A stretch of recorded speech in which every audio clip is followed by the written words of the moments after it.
Two balls and a strike to count on Taylor. Reyes fires, swinging a drive, deep left field. It's his way back. Walker Buehler. It's Taylor.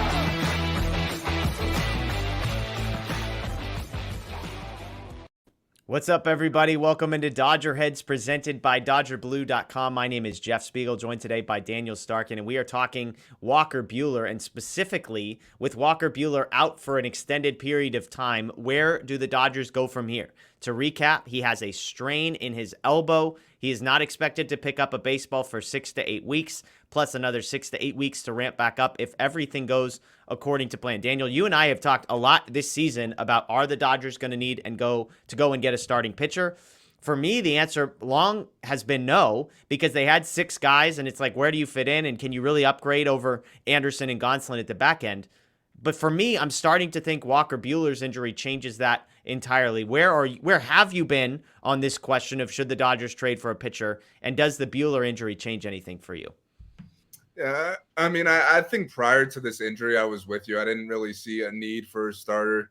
At the same time, you never really know who's going to stay healthy. So as we're seeing now, like, that stuff could kind of change at any time. Like when a guy like Walker Buehler goes down, like that's a guy that you were counting on for 200 innings this year. He was your ace. He was, for the most part, he's stayed healthy ever since he came up in 2018 or whatever it was. He's been a guy who you could count on every 5th day to take the ball and get 6 innings out of him or whatever. So obviously losing a guy, like that is going to change some things. With that being said, though, I still think there's some solid depth in place.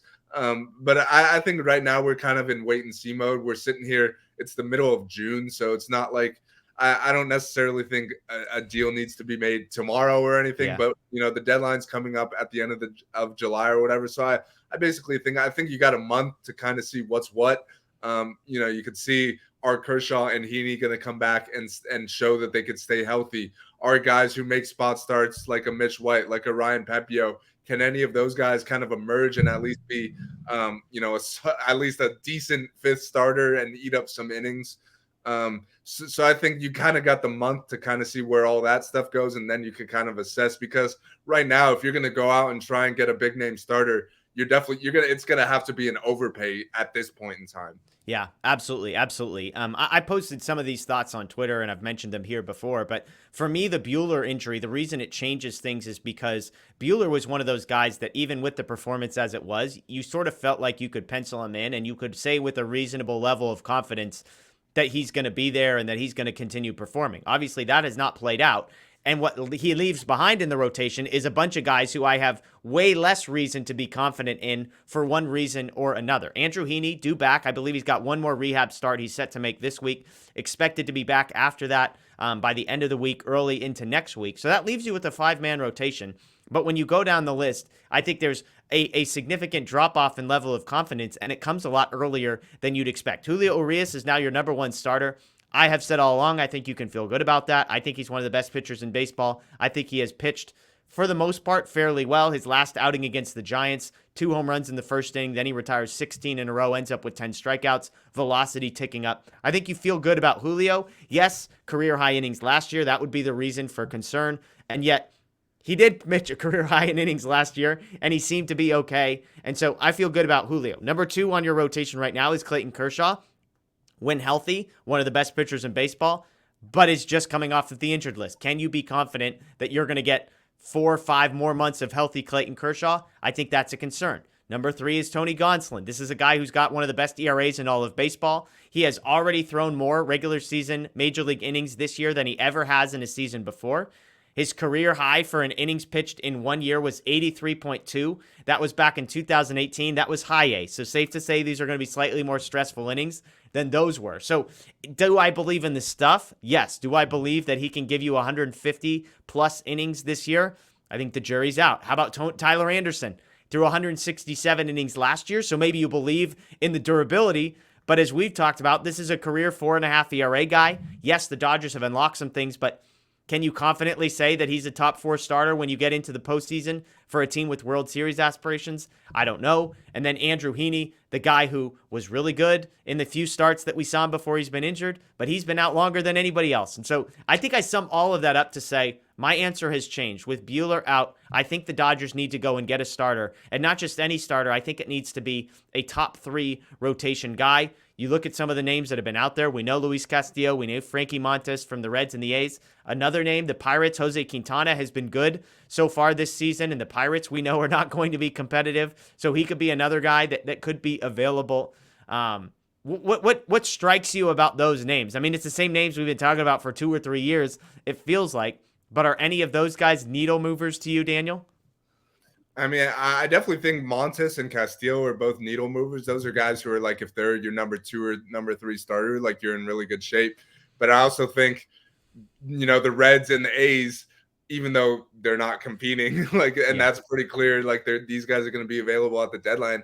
I also don't think they're going to sell them at some bargain here. I think both of those guys are viewed as high-end starters. Both of them have, I believe, 1 year after this year of control. So that gets factored in as well. So it's going to take, premium prospects to get those guys. I know we're sitting here talking about how the Dodgers have a need at starting pitcher. I bet there's 20 other shows going on right now of, Giants heads and Yankees, or maybe not the Yankees, but Red Sox heads, 20 other fan bases are saying we need to go get a starting pitcher right now. So because of that, the price is going to be even higher than usual. So, and I'm not saying the Dodgers can't afford to do that. We've talked a lot about what a good place the farm system is in. They trade Josiah Gray and Keibert Ruiz at the deadline last year, still have one of the best farm systems in baseball overall this year. There's going to be a roster crunch coming up at the end of this year. We've talked about that a lot. There's guys who are going to be eligible for the 40-man roster. You're not going to have enough spots for all of them.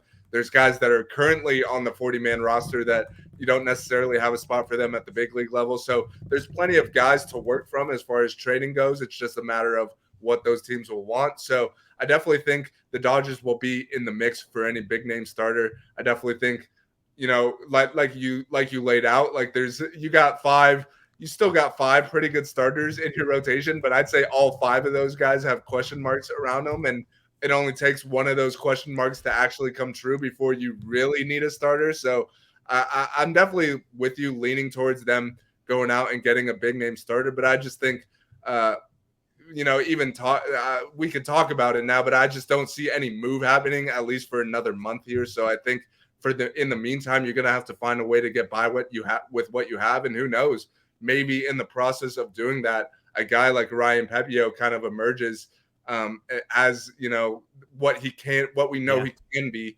And then maybe that need isn't, nearly as much. So we'll see. But I definitely think if you're looking overall at the roster right now, I'd say probably with Walker Buehler going down, I'd say starting pitching now becomes your biggest need. Whereas a couple weeks ago, it was probably last on the list as far as needs go, Yeah, you mentioned the roster crunch. Let me talk about that really briefly here because I think it's significant. So if you look ahead a year from now, obviously Trevor Bauer suspended. Guys who will be coming off of the 40-man roster, David Price is a free agent, Trey Turner is a free agent, Clayton Kershaw is a free agent, Craig Kimbrell is a free agent, Andrew Heaney is a free agent, Tyler Anderson is a free agent, Tommy Kahnle is a free agent, Austin Barnes is a free agent, Kevin Pillar is a free agent. You've got some guys with options, Duffy, Hudson, Alberto, Muncy, Justin Turner all have options. And so, look, those are some spots that are going to be opening up. And yet, here's where things get really fascinating. Last year, we've talked about this. The Dodgers opted to protect 5 guys from a Rule 5 draft that ended up not ever happening. So those were guys like Michael Grove. In addition to Ryan Pepiot gets added to the 40-man roster so he can make a start. You've got guys on there like James Outman, like Yorby Vivas, etc. So they add 5 guys. Aside from Grove, the other 4, I would say it would be a surprise if any of them made it to the major league roster. Now, this is where the roster crunch is coming. Let me read you off a list of guys who need to be added to the 40-man roster this upcoming offseason in order to not be risked in the Rule 5 draft. Diego Cartaya, I guarantee you he'll be on the 40-man roster. Andy Pages, he'll be on the 40-man roster. Miguel Vargas, he'll be on the 40-man roster. Michael Busch, he'll be on the 40-man roster. There's 5 already. Pepio needed to be added, so he's already being added. So that's 6. Jose Ramos, who's the number 9 prospect in the system according to Future Dodgers, he would need to be added. You go down the list, Alex DeJesus, who's the number 16 prospect. Then you get into guys that probably aren't. But we're talking 5 to 6 guys that are not like, oh, should they do this, should they not? Slam dunks. Where are you finding those 5 to 6 roster spots? Because unfortunately, you look at like, when are these guys expected to be ready to play in the major leagues? Cartaya is a number of years away. Pages is playing at AA. Vargas, Busch, Pepio, those types of guys, maybe you're saying, okay, they'll be ready. Jose Ramos is at high A. So you're talking about adding 3 guys who aren't anywhere near major league level, and yet you need to protect them with a 4th and a 5th who would be making major league debuts, presumably. So when we say roster crunch, that's sort of the overall thing we're talking about. We're saying you're going to protect 11 prospects in a 2-year span. That's a quarter of your 40-man roster, and all of a sudden you're creeping towards the 26-man roster, the active roster, guys that need to be there. And so when it comes to making a move for a pitcher, I would say it's incredibly likely the Dodgers do something, if only because they don't want to get nothing for some of these guys. The guys that they've added last year, Eddys Leonard, Yorby Vivas, Andre Jackson, Michael Grove, Mitch White, James Outman, Jacob Amaya, those types of players, like, you've got to make some decisions on what you're going to do with those guys. And so that's the roster crunch we're talking about. So if you can go to the A's and maybe build a package around one of those premier guys, I don't think they would trade Vargas. I don't think Bobby Miller's going anywhere. I don't even think Ryan Pepio's going anywhere, because we just mentioned all the starting pitchers coming off of the books next year. But could a guy like Andy Pages, who they've already tried trading once, be the centerpiece? Could Michael Busch be the centerpiece, where if Gavin Lux continues to hit, he doesn't really have an obvious place? And so I just look at that, and I know that's a long-winded rant, and I threw a bunch of names at you, but to me, that's why I say, will they have to overpay? Probably. And yet, is it an overpay if you sort of need to get rid of and package some of these guys out anyways? I think that's where the Dodgers are at. Yeah, and I also think a lot of, from what we've seen from the Dodgers is they've kind of been really good at figuring out which guys they should trade and which guys they should keep. Like, if you look at, for the most part, I mean, I think Yordan Alvarez is the exception, but he never even, like, they barely even saw him play. He never came over to the States before they traded him. But outside of him, a lot of the guys, like when you see the Dodgers trade, top prospects for whoever, they haven't really panned out. Like, if you look, Jeter Downs in Boston is not doing a whole lot. Josiah Gray's been kind of up and down with the Nats, and the list goes on. Like, the guys they traded for Machado, Yusniel Diaz was the headliner of that. We haven't heard from him ever since. They traded for Darvish. They traded Willie Calhoun was the headliner of that. He just got DFA'd by the Rangers. Hasn't done a whole lot. So I think what Andrew Friedman and this organization does really well is they find the guys who, yes, they might be on a top prospect list, but they're not necessarily like they're not necessarily going to pan out the way some of the other guys that they've been able to keep have been. So I'm you just named a lot of guys. I'm not exactly sure who on that list is going to pan out and who isn't, but I know a lot of them have a lot of value right now. Yeah. And like we just talked about with the roster crunch, the Dodgers aren't going to have room for all of them. So I definitely think it would make sense to take one of those quote unquote top prospects and then maybe another guy who's on the 40-man roster, but there's not necessarily a spot for him. Like, maybe, like, let's say the Dodgers re-sign Trey Turner and now shortstop is locked up.